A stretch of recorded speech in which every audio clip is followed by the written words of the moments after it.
Timbalan Menteri. Timbalan Speaker.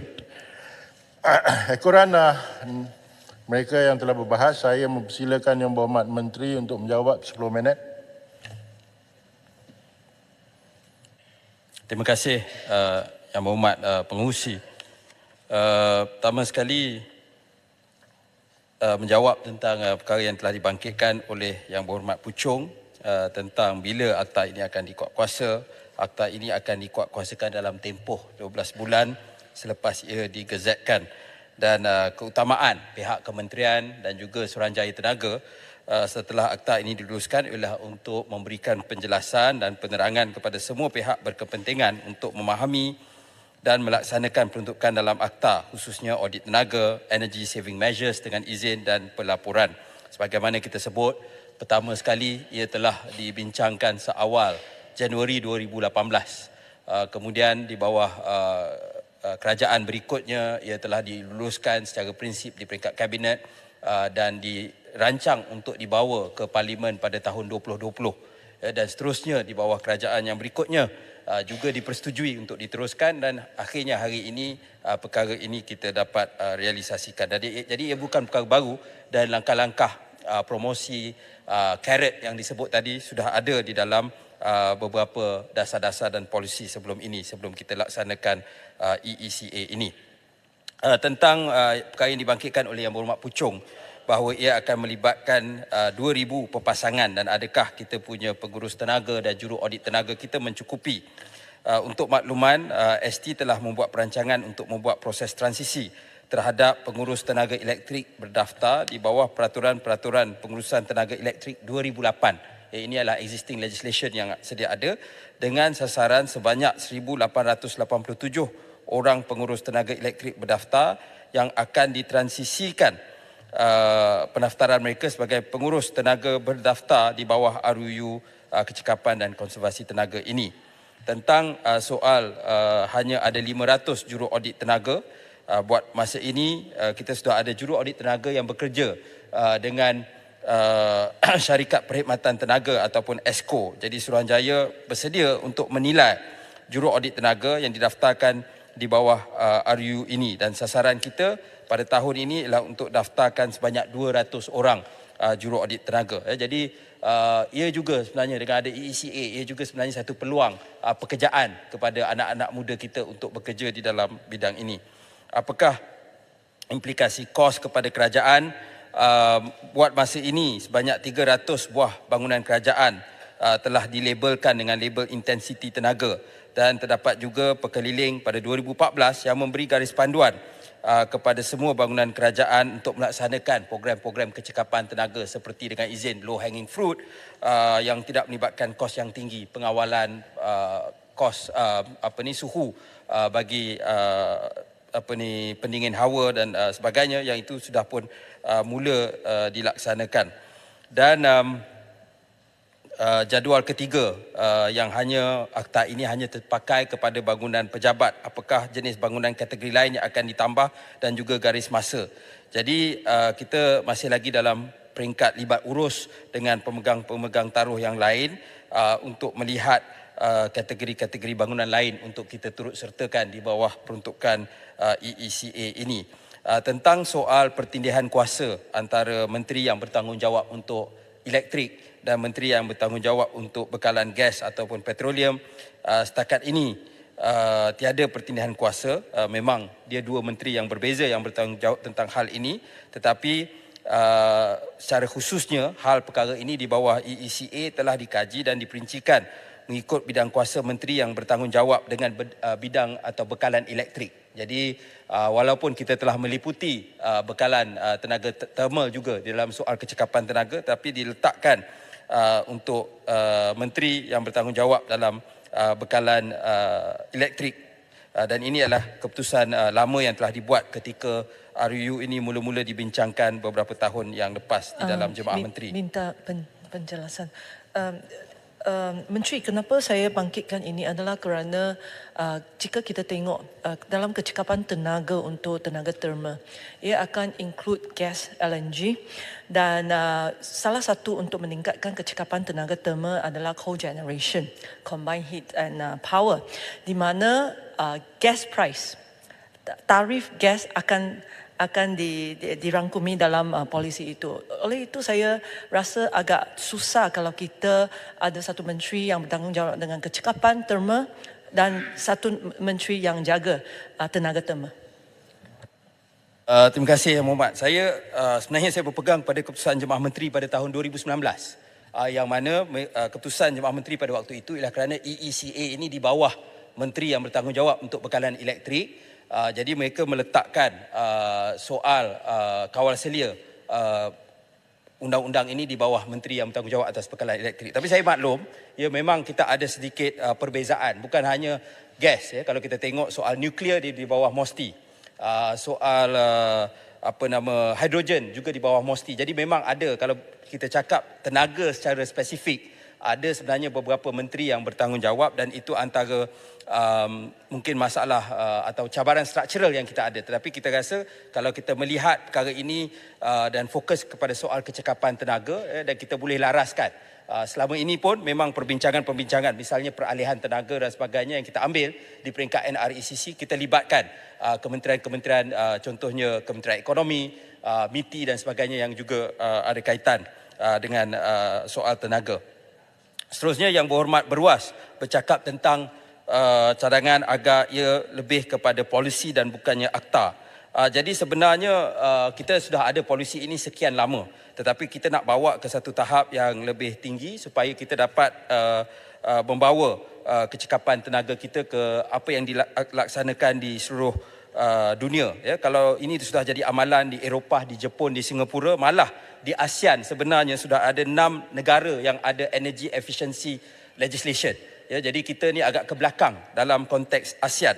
Yang terkini ialah Indonesia pada Jun 2023. Tetapi itu pun, ya, pendekatan awal kita lebih promotional and educational dengan izin dan bukannya punitif. Dan seterusnya tentang, dan sebab itu, ya, fokus kita ialah kepada pengguna-pengguna yang menggunakan tenaga di atas ambang yang sangat besar, iaitu 21,600 gigajoule, bukan kepada semua pengguna. Macam disebut semalam, hanya 2,000, tak sampai pun 1% daripada jumlah pengguna komersial dan industri yang ada di dalam negara kita. Tentang kos untuk pematuhan, kita anggarkan ialah sebanyak antara 100,000 sehingga 120,000 untuk tempoh setahun. Dan ini kita bercakap tentang syarikat-syarikat yang ada bil elektrik setahun mereka berjuta-juta ringgit. Dan ia juga akan sebenarnya diterjemahkan dengan penjimatan bil elektrik. Jadi ia bukan akan jadi kos yang habis di situ saja. It's a form of investment dengan izin yang akan kembali dalam bentuk penjimatan bil elektrik. Siapa yang layak menjadi pengurus tenaga berdaftar REM dan juru audit tenaga berdaftar REA, dan tentang registered training institution yang adakah kita sudah sedia ada. Kelayakan ini telah dinyatakan di bawah Seksyen 26, termasuk ijazah dalam bidang sains, kejuruteraan, teknologi atau seni bina daripada kolej, institusi atau universiti yang diiktiraf oleh Kerajaan Malaysia atau mempunyai sekurang-kurangnya 2 tahun pengalaman bekerja atau diploma dalam bidang yang sama, dan adalah seorang pengurus tenaga berdaftar jenis 2 dan seorang yang terlibat dalam sekurang-kurangnya 2 audit tenaga yang telah diluluskan oleh Suruhanjaya. Jadi ini menjadi satu latar belakang untuk kelayakan tersebut. Dan tentang adakah ia menjadi satu kesalahan sekiranya kita melatih REM dan REA tanpa berdaftar di bawah EECA. Tujuan pendaftaran ini ialah lebih kepada untuk melihat bahawa modul latihan yang diberikan adalah relevan dengan keperluan perundangan ini. Seterusnya Yang Berhormat Putrajaya bercakap tentang perkataan Menteri, nak dapat penjelasan. Soalan saya ialah, kalau ada orang yang bukan hendak menjadi manager, pengurus tenaga yang berkelayakan, nak mempelajari tentang bagaimana mengurus tenaga lestari ini, adakah ia menjadi kesalahan? Katakan pengurus tenaga itu melatih pembantunya. Kalau mengikut akta ni, dia sudah menjadi satu kesalahan. Bagi saya, eksklusiviti itu mestilah dibatalkan daripada peruntukan ini. Saya fikir saya akan bagi penjelasan secara bertulis. Tapi kalau yang kita lihat dalam peruntukan akta, dia agak luas. Jadi ada banyak atau, termasuk dengan soal pengalaman bekerja, dengan soal mereka yang telah pun menjadi pengurus tenaga berdaftar jenis 2 dan yang telah terlibat dengan audit tenaga yang diluluskan oleh Suruhanjaya. Jadi tapi saya akan bagi secara bertulis, tapi saya ingat pendekatan dia adalah agak luas yang diambil. Yang Berhormat Putrajaya membangkitkan tentang soal perkataan membetulkan laporan audit yang perlu diteliti semula. Sebenarnya pihak ST Suruhanjaya Tenaga hanya akan membuat semakan terhadap laporan audit tenaga yang dikemukakan oleh pemilik bangunan bagi memastikan laporan tersebut menepati format dan kriteria garis panduan. Dan kita tidak menyemak konten itu sendiri dengan izin. Ya, dan itu garis panduan yang kita ambil. Dan kita juga kena faham tentang perkara pokok audit tenaga dan audit kewangan. Dia ada perkara berbeza. Tadi telah dijelaskan oleh Yang Berhormat Kubang Pasu. Ya, dalam soal audit tenaga ini, ia lebih kepada satu pendekatan yang positif untuk melihat kecekapan tenaga dan bukan daripada soal regularity yang menjadi fokus kepada financial audit. Yang Berhormat Jelutong meminta perhatian khusus tentang peruntukan berkaitan ejen provokasi yang perlu diperhalusi kerana bidang Suruhanjaya yang terlalu luas. Ini sebenarnya adalah perkara yang ada di dalam banyak perundangan-perundangan yang lain, termasuk Seksyen 132 Akta Cap Dagangan 2019, Akta Cukai Jualan 2018 Pindaan 2020 dan Akta Petunjuk Geografi 2022 Akta 836. Dan Yang Berhormat Kubang Pasu membangkitkan tentang kemampuan untuk ST untuk melaksanakan pengauditan tenaga dan jangka masa yang diperlukan. Jadi kita akan sediakan garis panduan untuk melakukan audit tenaga dan juru audit tenaga perlu melakukan audit tenaga berdasarkan garis panduan tersebut. Jadi kita yakin ya, kalau dipatuhi segala garis panduan tersebut dan di peringkat ST pun kita akan ambil beberapa penambahbaikan dan extend capacity capability yang ada, kita dapat memenuhi garis masa yang diperlukan. Jadi sekian saja. Menteri, sikit je. Terima kasih atas penjelasan tadi. Jadi saya nak dapat sedikit gambaran. Maknanya audit ini adalah satu audit untuk membina, ya betul. Dan ianya tidak kisah sama ada audit dalaman ataupun perlu independent auditor untuk melaksanakan audit ini. I think itu merupakan satu perkara yang penting untuk dijelaskan. Kalaulah semangat yang diceritakan tadi, maknanya Suruhanjaya nak melihat pada laporan tersebut. Jadi kalau boleh dijelaskan sama ada boleh dibuat secara dalaman oleh syarikat tersebut atau perlu independent auditor untuk menyiapkan laporan tersebut. Sebab itu saya kata tadi dia ada garis panduan, siapa nak rujuk pada garis panduan tersebut. Terima kasih Yang Berhormat. Terima kasih. Tentang soal sama ada ini adalah external atau internal auditor, sebenarnya kerana macam saya kata, peruntukan dia berbeza daripada audit kewangan. Ya. Jadi yang sekarang, audit tenaga boleh dibuat oleh mana-mana registered energy auditor. Ya. Jadi itu menjadi demand yang ada sekarang di peringkat perundangan ini, sama ada luar ataupun dalaman. Jadi saya ucapkan ribuan terima kasih kepada semua Yang Berhormat yang turut serta dengan cadangan, pandangan dan ambil bahagian dalam sesi perbahasan peringkat jawatankuasa ini. Terima kasih. Pasal-pasal 1 sehingga 71 jadi sebahagian daripada rang undang-undang. Setiausaha. Jadual. Tidak ada. Jadi jadual jadi sebahagian daripada rang undang-undang. Tuan Pengerusi, saya mohon mencadangkan bahawa RUU ini dimaklumkan kepada majlis sekarang. Ahli-ahli yang berhormat, masalahnya ialah bahawa rang undang-undang ini dimaklumkan kepada majlis sekarang. Ahli-ahli yang bersetuju, katakan bersetuju. Yang tidak bersetuju, katakan tidak. Lebih suara yang bersetuju, majlis bersidang semula sebagai majlis mesyuarat. Bentara.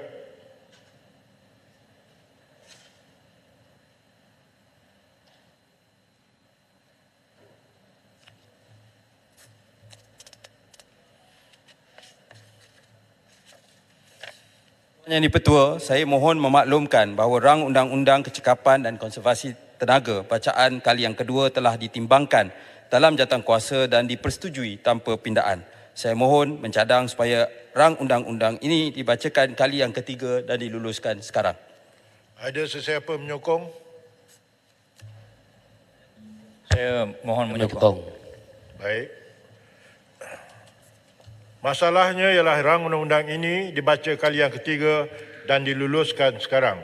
Ahli-ahli yang bersetuju katakan bersetuju. Yang tidak katakan tidak. Lebih suara bersetuju. Rang undang-undang dibaca kali ketiga sekarang.